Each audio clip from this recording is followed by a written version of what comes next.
Have you ever been playing a game and just thought to yourself, man, I just wish I was really playing with a non-ergonomic controller to help me play with tons of gimmicks? No, not you. Make the controller even more gimmicky and even less comfortable. Oh, thank God. Nintendo has been the forefront of gaming consoles for close to 40 years now, ever since the release of the Famicom in Japan. They've changed with the times, but one thing has not changed. The quality of their consoles is always incredible.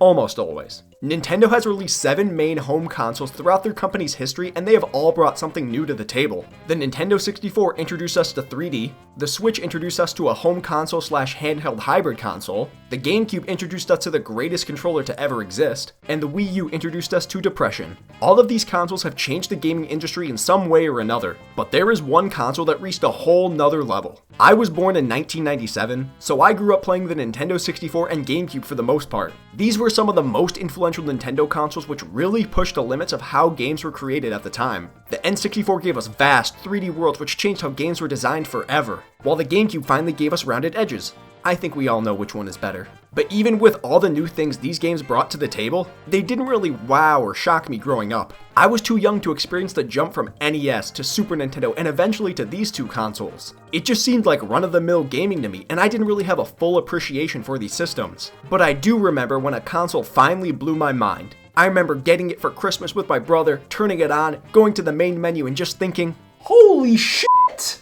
The ideas for the Nintendo Wii began all the way back in 2001 at the launch of the GameCube. Nintendo wanted to focus on a new form of player interaction and were set on the idea that power wasn't everything in a console. Shigeru Miyamoto even said in an interview, quote, "Too many powerful consoles can't coexist. It's like having only ferocious dinosaurs. They might fight and hasten their own extinction." I'm not sure if that analogy makes any sense in this situation or any situation for that matter, since that's not what happened with the dinosaurs, but I love you so I'll just smile and nod. By 2005, the console had really taken shape with the controller interface almost completed, but they decided to only unveil the console at that year's E3. But just a few months later in September, the Wii Remote was also officially revealed. During an interview, one designer whose name I'm probably about to butcher and I will apologize in advance, Kenichiro Ashida, said that they actually had the DS in mind when they worked on the Wii. They even thought about using the same touchscreen idea with the Wii, but decided against it since they thought it would make the consoles feel too similar. They eventually reworked this idea into the Wii's successor, the Wii U. Now, I didn't actually know this until pretty recently, but I am on record saying the Wii U is basically just the DS but shittier, so it's kind of crazy that I was able to make that comparison without actually knowing this. But the one thing I do not understand is if they were so concerned about the Wii and the DS being too similar with this idea, then why did they go forward with it with the Wii U when the 3DS was also there? It makes no goddamn sense! But after all the build-up and hype, the Wii was officially released on November 19th, 2006 to almost universally positive reviews. Now most of you know this already, but this console was incredible and very influential in the gaming industry. So before we dive into what really made this console so influential and so successful, let's take a second to take a look at some of the negatives it had to offer. I can deal with that.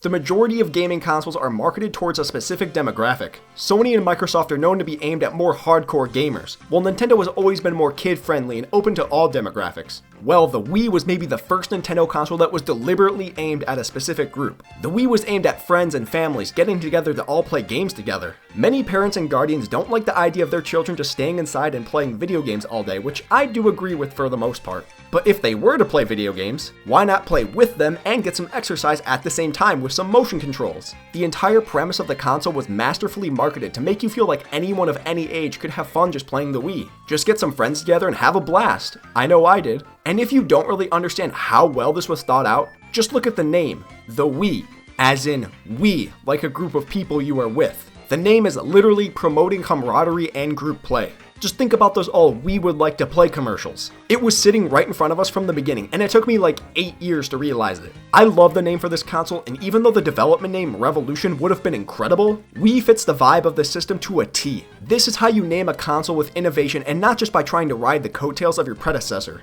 I'm looking at you, Wii U. But even with all of that, the marketing can only get a console so far. You need to actually have some quality titles for the consumers to play, and man, did the Wii have an insanely good library of games. I could list tons of Wii games to prove the Wii's success, which I will do later, but I really only need to say one specific game. Wii Sports. Need I say more? Wii Sports is the epitome of an absolutely perfect launch title, the likes of which probably will never be replicated again. The game is the 4th highest selling game of all time, which just shows how popular it was. We're going to ignore the fact that it was basically just bundled with every Wii, so nobody really bought the game because they wanted it, but just because it was a nice addition with the console, so they inflated the hell out of the sales. But that really just shows how popular the Wii was itself when this game was just a bundle with the system, and it's still a top 4 selling game of all time. Roughly 80% of everyone who owns a Wii owns this game. Now that's what I call a launch title. The game showed off all the unique aspects of the Wii to provide the consumers with a perfect experience for what to expect with future games. What better way to show off motion controls than with sports that all require movement of the Wii remote to play? That would have been a solid launch title if that was it. But the game also provided multiplayer so you can play with your friends or family. Exactly what the console was marketed towards. I remember playing Wii bowling with my brother for so long when we first got the console, and it made me feel like I was actually good at bowling for a while. Until I tried real bowling and then I got fucking destroyed, but we don't need to talk about that. The way that all 5 of the sports uniquely showed different motions and how they worked was incredible. Punching, swinging, twisting, it was all on display here. Whenever anyone asks me how to create a perfect launch title, I just point them to Wii Sports. It did everything right. It brought people together for fun, and it showed off what made the Wii different from all the other consoles. It was just perfection. The library of amazing games on the Wii is astronomical compared to those on other consoles. Usually all Nintendo consoles do have their fair share of quality titles, but it just feels like the Wii had so many more. Their biggest franchise took its biggest adventure to date with both Super Mario Galaxy and Super Mario Galaxy 2. The company as a whole was taking a huge leap with motion controls, and that same idea was portrayed with Mario taking a leap into outer space. This game was arguably the best 3D Mario game at the time and was definitely the most creative title in the series. The variety of worlds it had was unheard of at the time, along with the most in-depth story Mario ever had too. There was so much lore and backstory in Galaxy opposed to most games where you just have to save Peach and that's it. Or Sunshine where Mario lands and literally 5 minutes later the government says "F you" and throws him in jail. This game set the standard for Mario moving forward. And you know what the best part about this game is? It actually implemented the Wii's biggest selling point, motion controls, seamlessly into the game without it feeling forced. The biggest problem with the Wii U was that so many games felt like they weren't meant for the system, or the gamepad was just forced into gameplay. Galaxy used the motion controls for spinning, which can be used in so many ways, along with collecting the main collectible star bits. Neither pointing nor shaking the Wii remote was intrusive on the gameplay, and in my opinion, it made the experience way more fun. And it wasn't just Super Mario Galaxy that used the Wii's power to its full potential. Nearly every major title used motion controls effectively in some capacity, with one of the most notorious being Skyward Sword. Now before I talk about this game, just know that I am heavily biased towards this game, but this game is perfection.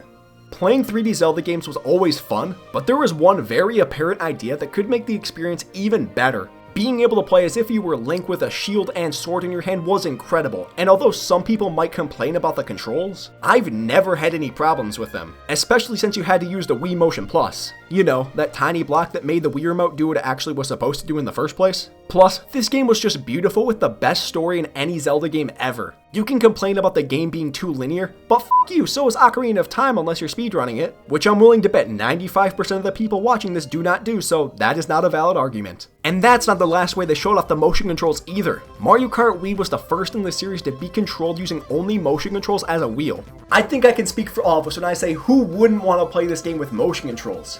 The answer is everyone, which is why they let us use a fucking controller instead, but it was still a cool idea which showed off the Wii's capabilities. Every other Mario Kart just feels like the same game with some slight changes, but getting to completely change the way you play the game makes Mario Kart Wii stand out from the rest. Well, that and the fact that it's just one of the best games in the entire series. Nintendo also even changed the gameplay for some series of games for re-releases on the Wii, which controlled so much better than the originals. Metroid Prime controls phenomenally with pointer controls on the Wii, and same goes for Pikmin. I played the original Pikmin on the GameCube around the time it came out, but when I finally got the Wii version years later, it was like a brand new adventure. You gotta be honest. Whoever looked at a game that almost entirely revolves around aiming throws and thought, yeah, that would work perfectly with a controller. Nobody in their right mind would ever fucking say that. The Pikmin series was meant for pointer controls, and I personally feel like this is the true version of the game, even though it's not the initial release. And the spin-off titles? Oh my god, they were the biggest beneficiaries of these motion controls.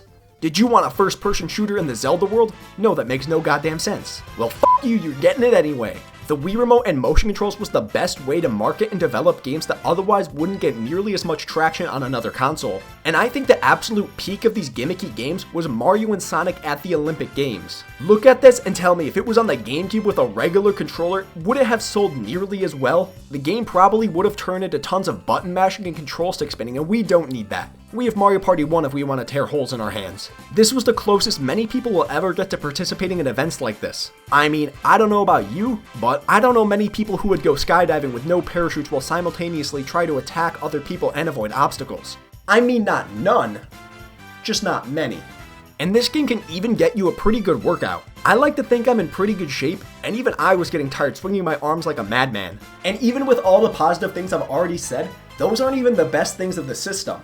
The channels the Wii had allowed for so many different experiences, including the greatest idea Nintendo ever had with the Virtual Console. The Virtual Console was the perfect substitute for people who wanted to play older games, but just didn't have access to the older consoles, or maybe it just didn't work anymore. This is actually where I got to experience a ton of NES and Super Nintendo games for the first time, since I didn't have either of those systems growing up. The library of games for the Wii by itself was good, but the total library of games you could play on this thing was even more insane. You could play games from the Wii, GameCube, N64, Super Nintendo, and NES, plus other systems like the TurboGrafx, Sega Master System, Sega Genesis, Neo Geo, and Commodore 64, plus 21 more arcade games. Like, holy f***, this is one of the largest libraries of any console I've ever seen. It had a bigger Virtual Console than the more powerful HD system that came out right after it. Unless you want to get technical and count all the Wii Virtual Console games with the Wii U, since you can technically play all of them on the Wii U if you just connected it with your Wii. But there shall be no Wii U praise on this channel. And even with that, it can't even play GameCube games like the Wii. It's not even comparable. The only really negative thing I can say about the Wii is the shape of the Wii Remote and how it feels for some games. Obviously, it's just meant to be held in your hands almost like a wand, and it works perfectly for pointing, swinging, and things like that. But for some games where you need to hold the Wii Remote sideways and there's no other option for a controller, that's where the Wii falls behind other consoles. It should always be an option to use the Wii Remote sideways when it would work, because in some cases people might prefer it. But there are so many games that would have benefited from getting to use the GameCube controller. I know it wouldn't work for a game like New Super Mario Bros. Because then you couldn't shake the controller to spin, plus a D-pad works way better than a control stick for a 2D game, but there are still other games where it should be an option.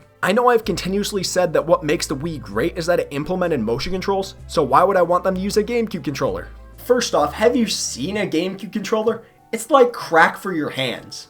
And secondly, I wouldn't have wanted them to not use the Wii Remote. I just think it would have been better if maybe it was rounded at the ends to make it more comfortable to use. But to be fair, that would maybe make the remote look kinda like a dildo, so maybe it was for the best, because I would hate for a gaming company to do that. Oh shit. The Wii was the most revolutionary console of all time, and it's honestly not even close. By the way, if you just got that pun, I'm really proud of you. The system changed the gaming industry forever with just one simple idea, and they just ran with it for years. The Wii did everything perfectly, and there's a reason why it's Nintendo's greatest success. The Wii was the first home console that Nintendo targeted at a specific demographic. Aiming the console at families and groups of friends was the best idea ever, and it only got better with the games that it provided. Every game brought something new to the table and played in a way that made it feel unique to its own series. Every major Nintendo franchise made an appearance on the system with an incredible game. Sorry, Star Fox. And out of nowhere, even Donkey Kong Country made a return. Oh, I get it. Game after game, year after year, the Wii improved and brought new game mechanics to even the smallest of games, which is something we can't say for all developers. Sure, the Wii Remote is a little uncomfortable and can act a little wonky at times, but those are really just small nitpicks. How are you supposed to make a remote more comfortable other than maybe just rounding the edges, but they did the best they could. The Wii wasn't the biggest jump graphically, but in terms of how well the games were designed and developed, it was a massive leap. Too many systems, especially nowadays, focus too much on showing off how realistic they can make the graphics look. And maybe it's just me, but I don't really care that much about graphics. If the game looks amazing but the rest of the game is garbage, then who the f cares? But if the graphics are still okay, but the rest of the game is perfectly polished, that's what makes the experience. Nintendo could have tried to push the limits of the Wii and make it an HD console to compete with the PlayStation 3 and Xbox 360, but they made the right move to stay in their lane and focus on a fun, family-friendly console. Plus, they eventually tried pushing the limits, and we all saw how that worked out.